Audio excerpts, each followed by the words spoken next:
Hi everyone, today I'm going to be talking about these Nightlight LED car strips. So they come with 4 different strips. This is what they look like here.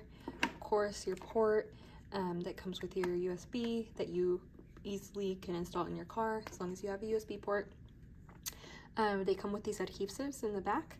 So all of them come with that. You can place these under your dashboard, the bottom of your car, on the side of your doors, wherever, under your seats, wherever you would like for there to be light. My favorite feature is that it comes with this control, and there's all these options that you can choose from. So on, off, lower and higher the dimness, lower and higher the brightness to dim your lights or make them brighter in your car. Of course, all the basic colors: yellow, orange, red, green, blue, white, purple, and there's also options to fade the colors, so you can slowly go into a color. You can jump on a color. It follows your music if you want, which is these options here, or your voice. So it's a fun little thing that you can do. That's what that looks like.